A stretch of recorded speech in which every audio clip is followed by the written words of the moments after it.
হযরত ওমর একদিন ঘর থেকে বের হয়ে আল্লাহর রাসূলের মসজিদের দিকে রওনা করলেন।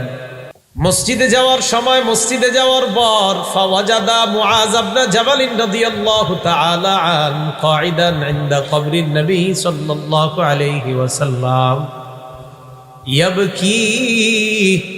ওমর ফারুক যখন আল্লাহর নবীর মসজিদে গেলেন, যাওয়ার পর নবীর কবরের পাশে মুআজ রাদিয়াল্লাহু তাআলা আনহুকে দেখলেন বৈশা বৈশা কান্না করতেছে। আল্লাহ নবীর কবরের পাশে হযরত মুআজ কান্না করতেছে দেখে হযরত ওমর ফারুক প্রশ্ন করলেন, মা ইউবকিকা, তোমার কান্নার কারণ কি? তুমি কেন কান্না করো? মুআজ ইবনে জাবাল জবাব দেয়, ইউবকিনি শাইউন সামি'তুহু মির রাসূলিল্লাহি সাল্লাল্লাহু আলাইহি ওয়াসাল্লাম। একটা কথা মনে পড়ছে আমার, যে কথাটা আমি আল্লাহ নবীর কাছ থেকে শুনেছিলাম, ওই কথাটা মনে পড়ার কারণে আমার চোখ দিয়ে পানি পড়তেছে। ওই কথা মনে হওয়ার কারণে আমি কান্না করতেছি। কি এমন কথা যেটা মনে পড়ার কারণে তুমি কান্না করতেছো? মুআজ ইবনে জাবাল জবাব দিলেন, আল্লাহ নবী বলেছেন, ইন্না বাইরার রিয়াই শিরকুন, মানুষকে দেখানোর জন্য সামান্য আমল করাও শিরিক। আল্লাহ নবীর এই কথাটা আমার মনে পড়ছে, মানুষকে দেখানোর জন্য সামান্য আমল করাও শিরিক। কয় সামান্য আমল যদি কেউ কাউকে দেখায় করে এটাও শিরিক। নবী কথাটা বলছে, এটার কারণে আমি কান্না করতেছি। কত আমল আমরা করি, কোন আমলটা আর কোন অংশ জানি শিরিক হয়ে যায় জানা নাই, এই কারণে আমি কান্না করতেছি। এরপর বলেন, নবী বলছেন, মান আদা লিল্লাহি ওয়ালিয়া ফাকাদ বারাজাল্লাহু বিল মুহারাবা।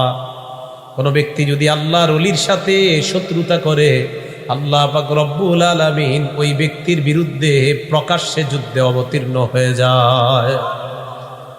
কোন ব্যক্তি যদি আল্লাহর ওলির সাথে শত্রুতা করে, তার বিরুদ্ধে আল্লাহ প্রকাশ্যে যুদ্ধে অবতীর্ণ হয়ে যান।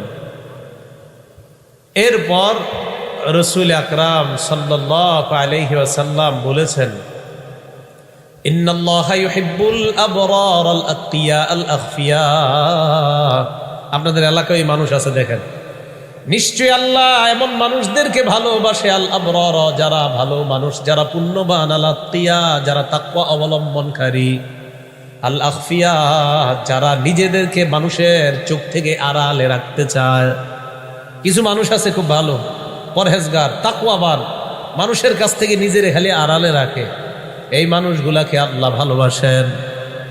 এরা কারা? নবী বলেন, আল্লাযীনা ইযা গাবু লাম ইয়াতাফাক্কাদু। এই মানুষগুলা যখন কোথাও হারিয়ে যায়, সমাজের মধ্যে যদি তাদেরকে 10 দিন, 20 দিন, 30 দিন, 100 দিন পাওয়া না যায়, কেউ তাদেরকে খোঁজও নেয় না, তালাশ করে না। কেন? এই আবার কে গনে না। আল্লাযীনা ইযা গাবু লাম ইয়াতাফাক্কাদু, যারা হারিয়ে গেলে কেউ তাদের খোঁজ নেয় না। ওয়া ইযা হাদারু লাম ইয়াদউ। আবার এই মানুষগুলা যদি কোনো মজলিসে থাকে, কেউ তাদেরকে ডাইকা কাছেও নেয় না। হারায় গেলে যা কি হইছে, হ্যাঁ, কাছে যদি কোনো মজলিসে থাকে কেউ কাছেও ডাকে না, আর ডাকলেও আলাম ইয়াকরাবু, কাছে বসায় না, অর্থাৎ এরে কেউ গণে না সমাজে। নবীজি কয়, তোমরা না গণলে কি হবে? এই মানুষটাকে আল্লাহ বড় ভালোবাসেন, তার সম্পর্ক আল্লাহর সাথে গভীর নিবিড় সম্পর্ক, এই জন্য তাকে আল্লাহ ভালোবাসেন। তোমরা খোঁজ নেও না তো কি হয়? তো এই মানুষের ব্যাপারে রাসূল আকরাম সাল্লাল্লাহু আলাইহি সাল্লাম বললেন, এরা হারিয়ে গেলে কেউ খোঁজ নেয় না, এরা যদি সামনে থাকে কেউ এদেরকে ডাকেও না। তোমাদের জানাও নাই তার সাথে আল্লাহর কত গভীর এবং নিবিড় সম্পর্ক, যার কারণে আল্লাহ পাক রব্বুল আলামিন এই বান্দাকে এত ভালোবাসেন। বেলাল রাদিয়াল্লাহু তাআলা দেখতে উনি অন্যদের চেয়ে এতটা সুন্দর ছিলেন না, অন্য সাহাবাদের মতো, তাদের চেয়ে সুন্দর কম ছিলেন, গায়ের রং কালো ছিল। নবীজি মেরাজ থেকে আসলেন, আসার পর বলেন, বেলাল কি আমল করো আমার কাছে একটু বলো। সহিহ বুখারীর 1098 নম্বর হাদিসের বর্ণনা। হযরত বেলালকে আল্লাহ নবী বললেন, বেলাল হাদিসনি বিআরজা আমালিন আমিলতাহু ফিল ইসলাম। এমন কি আমল তুমি করো যে আমলটা তোমার কাছে আশাব্যঞ্জক আমল? অনেক আশা নিয়ে কোন আমলটা তুমি করো, এমন আমল বেলাল তুমি আমাকে বলো। বেলাল জবাব দেয়, ইয়া রাসূলুল্লাহ, এমন আমলের কথা আপনি কেন শুনতে চান? নবীজি কয়, বেলাল, ফা ইন্নী সামি'তু দাফানা আলাইকা বাইনা ইয়াদাইয়া ফিল জান্নাহ।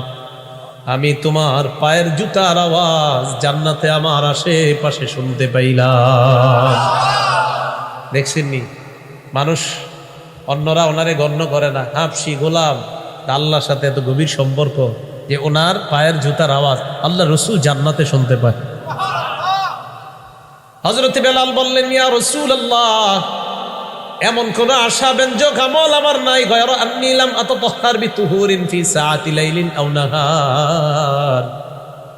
দিনে এবং রাত্রে যখনই আমি ওযু করি, ইল্লা সাল্লাইতু মা কুতিবা লি আন উসাল্লিয়া, সকাল সন্ধ্যায় যখনই আমি ওযু করি, দিনের কোন অংশে রাতের কোন অংশে যখনই আমি ওযু করি, সাথে সাথে আল্লাহ যতটুকু তৌফিক দান করে ওই পরিমাণ সালাত আমি আদায় করে নেই। আল্লাহ নবী বলেন, বেলাল, তোমার এই আমলের কারণে আল্লাহর সাথে তোমার এমন একটা সম্পর্ক, তোমার পায়ের জুতার আওয়াজ আমি জান্নাতের মধ্যে শুনতে পাইলাম। আপনাদের সমাজে এমন কিছু মানুষ আছে যাদেরকে আপনারা গণেন না, মজলিসে অতটা গণ্য করেন না, 2-4 দিন না দেখলে খোঁজও নেন না। কি হয়েছে এর খোঁজ নিব কেন আমরা, এরকম খোঁজও নেয় না। তো রাসূল আকরাম সাল্লাল্লাহু আলাইহি সাল্লাম বলেন, তোমরা জানো না এই মানুষটাকে আল্লাহ কতটা ভালোবাসে।